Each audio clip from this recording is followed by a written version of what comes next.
Hello বন্ধুরা, আজকে চলে এসেছি একটা নতুন ব্লগ নিয়ে। আর আজকে 26শে ফেব্রুয়ারি 2025 শিবরাত্রি পড়েছে। শিবরাত্রি উপলক্ষে আমাদের বাড়িতে নিরামিষ খাই আমরা। আর আমাদের জোড়া শিব আছে, একটা শিব বাবা কিনেছেন, আর আরেকটা অনেক পুরনো, আমার দাদু ঠাকুমার আমলে মা পুজো করেন। আর সেই আর কি সেই ঠাকুরকে আর কি জোড়া শিবকে একসাথে একটি পাথরের থালায় রেখে কিছু ফুল, আকন্দর মালা এবং দেয়া হয়েছে, এবং 5 রকমের ফল মিষ্টি দেয়া হয়েছে। ফলের মধ্যে আপেল, বেল, কুল, শসা, পেয়ারা ইত্যাদি দিয়ে দেওয়া হয়েছে। এবং ঠাকুরকে দুধ, ঘি, মধু, চন্দন আর সিদ্ধি দিয়ে চান করানো হয়েছে। আর আমাদের ঠাকুর ঘরে আরও মূর্তি আছে, মা কালীর মূর্তি, লক্ষ্মী ঠাকুরের মূর্তি, গণেশের মূর্তি। তো মা এবার ঠাকুরকে গঙ্গা জল দিয়ে চান করিয়ে দিচ্ছে। তো মা অনেক রকমের মন্ত্র মার মুখস্থ থাকে, মা পুজো করছে। আর আমি একটু ভিডিও করলাম। দুপুরে শিবরাত্রির জন্য আমরা খুব খিচুড়ি খেয়েছি, সাবুর খিচুড়ি। সে এক মজার ব্যাপার। সব আমি তো ভেবেছিলাম শুধু আমি একাই করব, তো মাও বলল করবে, মিন্নিও। তো আমরা সবাই মিলেই সাবুর খিচুড়ি খেলাম। আর রাতের বেলা তো একটা মজার জিনিস, যে শিবরাত্রি হলেই লুচি খাওয়া একটা থাকে। তো বেশ লুচি, আলুর তরকারি, আলু ভাজা আমরা খুব মজা করে খেলাম। দেখুন মা পুজো করছে।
মা মনোরূপা মহেশ্বর পুত্র বিঘ্ন বিনায়ক পাদ নমস্তে পাদ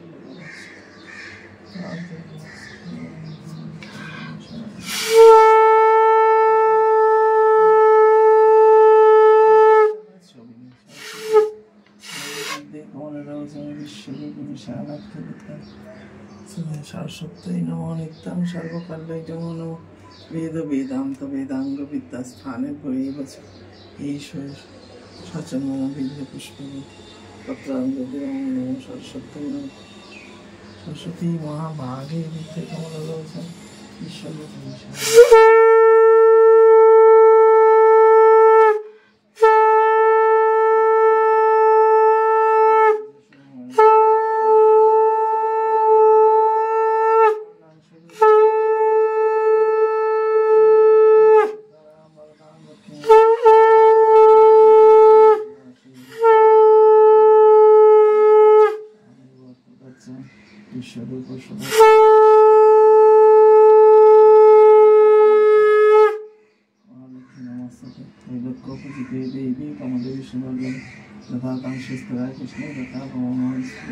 ঈশ্বরী কমলা লক্ষ্মী সারা ভৌতি ক্রিয়া পাতা পাতা সৃষ্টি দ্বাদশ আমার লক্ষ্মী সকল শ্রীরামকে স্থিরা লক্ষ্মী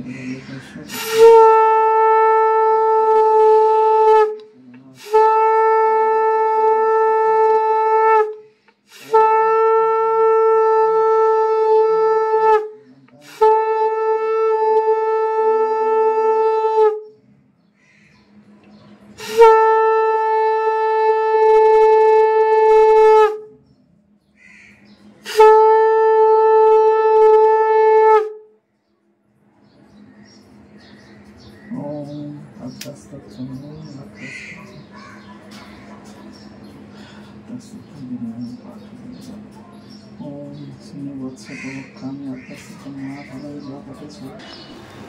এটা আমাদের ছাদ বাগানটা।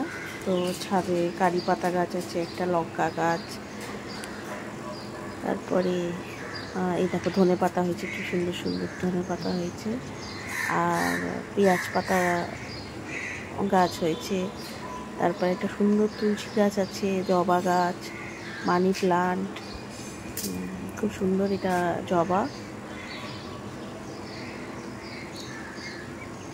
এটা তুলসী গাছটা কি সুন্দর হয়েছে দেখো, বেশ ঝেড়ে লম্বা হয়েছে, চারা দিয়ে বানিয়েছি তুলসী গাছটা। আর এই একটা ছোট আমার ছাদ বাগান, আরও আস্তে আস্তে বাড়াবো। এটা ভালো করে ঘুরে বেড়াবার, নিঃশ্বাস নেওয়ার একটা জায়গা। যখনই মন ভালো থাকে না তখন এখানে এসে ঘোরাঘুরি করে খুব ভালো লাগে। আর যেহেতু পাখি ঢোকে তাই জাল দিয়ে ঘিরে দিয়েছি। সিঁড়িটায় বসে থাকি, বেশ ভালো লাগে। মা পুজো করছে, চলো এবার নিচে যাই।